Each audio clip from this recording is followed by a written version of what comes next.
کل شہنائیاں گونجیں، آج آہیں اور سسکیاں۔ اسلام آباد کے سیکٹر G7 میں شادی والے گھر میں گیس لیکیج سے دھماکہ، دلہا اور دلہن سمیت 8 افراد موت کی وادی میں چلے گئے، 11 زخمی ہوئے۔ دھماکے سے 3 مکان زمیں بوس ہوئے، اطراف کے کئی گھر بھی متاثر ہوئے ہیں۔ ابتدائی تحقیقات کے مطابق دھماکہ گیس لیکیج سے ہوا۔ فورینزک اور بم ڈسپوزل اسکواڈ نے شواہد اکٹھے کر لیے۔ صدر آصف علی زرداری، وزیر اعظم شہباز شریف اور وزیر داخلہ محسن نقوی کا جانی نقصان پر اظہار افسوس، مالی نقصان کا ہر ممکن ازالہ کرنے کی ہدایت کر دی۔ کل خوشیوں کی بارات، آج غموں کے ڈیرے۔ اسلام آباد کے سیکٹر G7 میں گیس لیکیج کے باعث شادی کا گھر ماتم کدہ بن گیا۔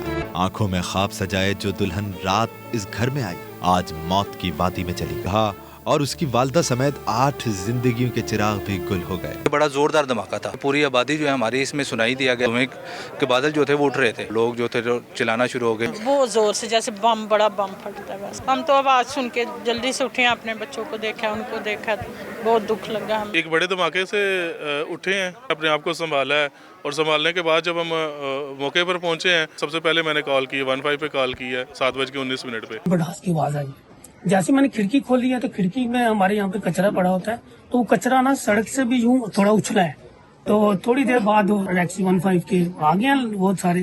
امدادی ٹیموں کے مطابق دھماکہ گیس لیکیج سے ہوا۔ گھر میں ہوا کے اخراج کی جگہ نہ ہونے کے باعث نقصان زیادہ ہوا۔ شادی والے گھر کے ساتھ آس پاس کے 3 مکانات بھی مکمل تباہ ہو گئے۔ جس طرح کا پاورفل یہ انسیڈنٹ تھا، وہ اس طرح سے گیس لیکیج میں ہی ہوتا ہے، اور جس طرح کی یہ لوکیشن ہے وہاں پہ مطلب یہ ہے کہ گیس کی وینٹیلیشن کا کوئی ایسا نہیں تھا انتظام، کنجسٹڈ ایریا تھا۔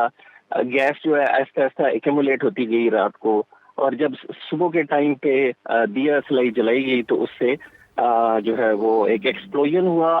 اسلام آباد کے چیف کمشنر نے جائے حادثہ کا دورہ کیا، متاثرین کو ہر ممکن امداد فراہم کرنے کا وعدہ کیا۔ یہ انفارچونیٹ انسیڈنٹ ہے، اس پوری کمیونٹی کے لیے جو بھی ہم کمپنسیشن دے سکتے ہیں وہ کم ہے۔ میں نے ان سے کہا ہے کہ جو باقی گھر رہ کے ان کو بھی چیک کر لیں، کہیں پہ اگر دراڑیں ہیں تو ہم بالکل الاؤ نہیں کریں گے وہاں پہ کوئی رہے، اگر ہمیں فل فور ان کو کہیں پہ شفٹ بھی کرنا پڑے تو اس کا پورا انتظام کریں گے۔ پم سے دلہا دلہن سمیت 3 افراد اور CD اسپتال سے دلہا کی والدہ اور ہمشیرہ کی میتیں گھر پہنچائی گئیں تو ہر آنکھ اشکبار تھی۔ مرنے والوں کی تدفین H8 قبرستان میں کر دی گئی۔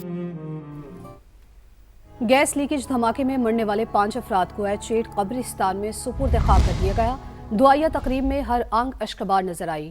نمائندہ سما شہزاد علی ہمیں مزید بتائیں گے۔ جی بالکل، میں اس وقت موجود ہوں G7-2 میں، اس مقام پر جہاں پر آج صبح جو ہے ایک اندوناک واقعہ پیش آیا۔ گیس لیکیج کے نتیجے میں اس محلے میں تقریباً 3 گھر جو ہیں وہ زمین بوس ہو گئے، جس کے نتیجے میں 8 افراد جان کی بازی ہار گئے، جبکہ 11 افراد اس وقت جو ہے وہ زخمی پمز اسپتال میں جو ہے وہ زیر علاج ہے۔ مرنے والے 5 افراد کی میتیں اب سے تھوڑی دیر قبل G7-2 میں اسی محلہ میں لائی گئی، جہاں پر ان کی دعائیہ تقریب اور آخری رسومات ادا کرنے کے بعد انہیں H8 قبرستان میں جو ہے وہ سپرد خاک کر دیا گیا۔ ایک میت جو ہے وہ آج دن میں ہی پمز ہاسپٹل سے جو ہے وہ راولپنڈی منتقل کر دی گئی تھی، جبکہ 2 میتیں اس وقت بھی جو ہے وہ پمز کی مورچری میں موجود ہیں۔ افسوسناک واقعے پر دلہا کے اہل خانہ غم سے نڈھال، رو رو کر برا حال۔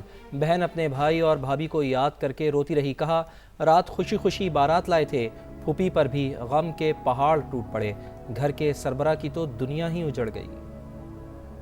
ایران میں ہنگامہ آرائی، باہر سے بھیجے گئے دہشت گردوں نے کی، امریکہ اور اسرائیل شرپسندوں کو ہدایات دیتے رہے۔ صدر مسعود ہنگامہ آرائی PTI والوں کی عادت بن چکی ہے۔ آج کراچی کے باغ جناح کو بھی میدان جنگ بنا دیا، پولیس پر پتھراؤ کیا، میڈیا کے ساتھ بدتمیزی اور وینس کی توڑ پھوڑ کی۔ پولیس کی جوابی کارروائی میں متعدد افراد زیر حراست، گرو مندر کے قریب بھی پولیس سے جھڑپیں، شہر کے کئی علاقوں میں بدترین ٹریفک جام، شہری پریشان رہے۔ ہنگامہ آرائی اور توڑ پھوڑ، PTI نے روایت نہ بدلی، کراچی کے جناح باغ کو جنگ کا میدان بنا ڈالا۔ پہنچے تو تھے جلسے میں شرکت کے لیے، مگر پولیس پر چڑھ دوڑے، صحافیوں کو بھی تشدد کا نشانہ بنایا، نجی ٹی وی چینل کی گاڑیوں کو بھی نقصان پہنچایا۔ حالات کشیدہ ہونے پر پولیس نے دکھایا ایکشن، شیلنگ اور لاٹھی چارج شروع ہوا، متعدد شرپسندوں کو حراست میں لیا گیا جنہیں بعد میں چھوڑ دیا گیا۔ کارکنان نے سیکیورٹی کے لیے لگائی گئی رکاوٹیں بھی ہٹانے کی کوشش کی۔ گرو مندر کے قریب بھی مظاہرین اور پولیس میں جھڑپیں ہوتی رہیں، کئی علاقوں میں بدترین ٹریفک جام اور شہری پریشان رہے۔